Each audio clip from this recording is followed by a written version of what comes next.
So why is it that people fall out of love or get to where they don't really have those romantic feelings for each other anymore? I'm Dr. Lance Dome. I'm a marriage and family therapist, and I'm going to talk to you about why this happens and how to fix it.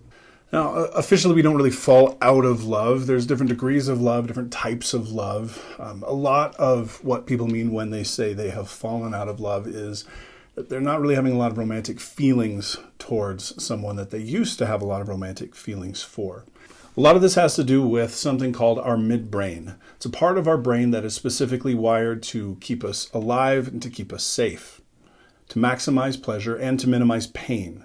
So think of the midbrain as the I want to be safe and I want to live part of our brain, and it rewards us for doing those things that keep us alive, keep us safe, and it makes us afraid of those things that are bad for our survival, the things that could hurt or kill us. Let me give you an example. Let's say you're walking down a city block and you turn to cross the street.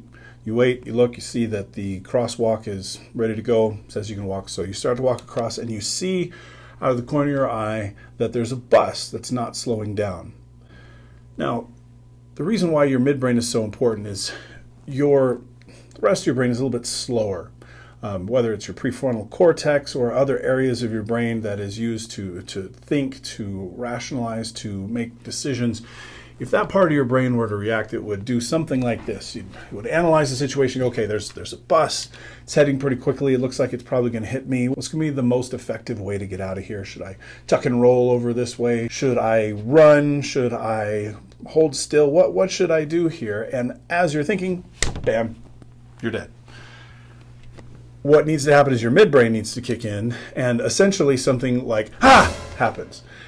When that happens, your heart starts pumping harder, your lungs prepare to bring in more oxygen, you have all kinds of stress hormones, cortisol, adrenaline flooding through your body, and you are prepared to fight, flight, or freeze. Fight, flee, or freeze rather. And it's an automatic response. Hopefully in that example, it will be flight. Don't want to fight the bus, and you don't want to freeze. So you just react, run out of the way, and you're safe. But imagine that on that crosswalk, there's also a little old lady next to you, just hobbling along on her little walker. You're not going to think about her in that moment. You are going to be in your midbrain, survival mode. And so you will freak out, run, and maybe run her over. Hopefully pushing her out of the way of the bus too. In that moment, it's not because you are mean and you don't care about the little old lady next to you. It's that you are in survival mode. You are afraid for your life and you take off. Hopefully, very quickly, you're alive. You see that you're alive, you recover, and then you see that the little old lady fell over, didn't get run over by the bus. You have compassion, you pull her out of the way. But it's your midbrain that gives that instant survival response. I got to get out of the way of this bus. I've got to survive. And it doesn't even think that way. If anything, it's just, bad. Or, danger. And so the next thing you know, you have reacted. The same thing happens in a relationship. Your relationship can't distinguish between a bus or the person that you care about doing something hurtful towards you or something that is frightening to your midbrain. So essentially, your midbrain cannot distinguish between a bus and your partner. That's not a fat joke. The reason for this is because you care about your partner or you care about whoever the person is that you end up getting into an argument with when your midbrain kicks in.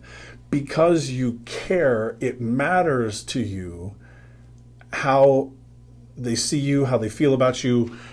The relationship that you have with them matters. It is important for your survival, or it is important for the quality of your survival. Okay, now why this is important is that as our midbrain kicks in, other parts of our brain start to go offline. It's kind of a seesaw reaction. The more our midbrain kicks up, the less the rational caring part of our brain is working. So the more triggered our midbrain is, the more we end up saying things that we regret. But also because of that, when our midbrain kicks in, our midbrain starts to pay attention to those things that are dangerous and starts to prep for negative interactions. The more we have a negative interaction with someone that we care about, the more our midbrain gets triggered. This becomes a cycle. Specifically, when the person that we care about acts up, says something stupid, has a bad day, says something that hurts our feelings, our midbrain kicks in and goes, well, this is bad for our survival. So we react with a fight, flight, or freeze response. And we either fight, get into an argument, flee, run away because we can't deal with it, or freeze, we kind of shut down because we just can't handle this conversation right now. That is going to then trigger the other person's midbrain. They're going to go, oh, this is bad. I care about this person. This is bad for our relationship. Relationship's important for my survival. So both the midbrains get triggered. And again, as that midbrain gets triggered, we end up acting worse and worse. It can be incremental, it can be a little bit, but that defensiveness, that shutting down, that midbrain response triggers the midbrain response in the other person. Now, the more frequently this happens, the more our brain gets primed to be wary of our next interaction. So the next time you go to talk about something important with this other person, you're going to be a little bit more leery, a little bit more worried. Okay, is this going to go bad like last time? The more frequently that happens, the more likely we are to have that negative reaction. We start to automatically worry that it's going to be bad. We start to preconceive how things are going to go. Ideally, in healthy relationships, these things are overcome fairly quickly. There's some sort of repair that happens. We go, I'm sorry about that last conversation. I was having a bad day, or I was really tired and I really shouldn't have said what I said. I'm sorry. Can you please forgive me? There's some repair that usually then kind of resets things to where we're not as worried about it. If it continues to happen, even though there's that repair attempt made, if it still happens over and over again, midbrain's still going to go, okay, hey, this is bad. We need to watch out. We need to protect ourselves. But again, when that repair attempt happens and it is successful, we're able to go back and have a healthy relationship. Even if this has happened over and over again, you can still repair that process. You can still help kind of reprogram the midbrain to say, okay, look, this person's safe. They're still good for our survival. They're still healthy. They still are positive for our lives. When the repair attempt fails, or the repair doesn't happen, when there is no apology, or worse, when there's just blame, the cycle continues and gets worse. This is especially important if either person in this conversation has had trauma, any significant trauma, has any type of PTSD. Their brains are already primed for this type of negative interaction. They're primed to fight, to flee, or to freeze, and the more contention there is, the more the likelihood that their midbrain will continue to get triggered by that person, and it'll just get worse and worse. But even in relationships where there hasn't been past trauma, the same type of thing can happen because this is a small version of trauma. Someone that you care about, someone very important to you, is having a negative interaction with you. And when that continues and is not repaired, overall, the relationship with that person takes on a more negative tone. The more the midbrain starts to kick in and protect you from that other person. And so as this negative process continues, as there is negative interaction followed up by negative interaction on the other side, which just makes it get worse and worse to where you're protecting, defending, arguing, fleeing, freezing, back and forth, eventually both partners' brains get primed for that type of argument to where you may dread having an interaction with the other person, to where you may go, oh, I know how this is going to go. I just don't want to deal with this. Or I'm ready for the fight. Here we go. Let's dive in and let's just get this over with. Ultimately, the way to heal this is for both people to recognize what's going on, to be able to see, okay, we're not interacting with each other in healthy ways. We're defending ourselves from each other, ultimately because we care about the other person, because our midbrain says this is someone who's important, and because they're so important, losing them or losing this relationship will hurt really bad. So naturally, our midbrain is going to care more about that relationship. It's better for survival that it stays the way that it does. And if it doesn't stay healthy, then our midbrain will also kick in to keep us from hurting as bad. We'll go into defense mode. We'll go into freeze, shutdown mode. We'll go into flee, run away, not deal with it mode. All of those things in an attempt to not have to go through the pain of losing that person, losing that relationship. There's ways that we can tell when we kick into this. I'm going to go into this also in more depth in another video, but when our midbrain kicks in, we'll feel it. We'll have a physiological response. Something will happen with our breathing. Either it will get more shallow or heavier. We'll have our heart rate will change. We'll maybe feel our heart pounding more in our chest. We'll get a pit in our stomach. We'll have muscle tension. There's a lot of things that we'll feel that when we get good at noticing it, we can tell when we personally are in our midbrains, and sometimes when the other person that we're talking with is in their midbrains.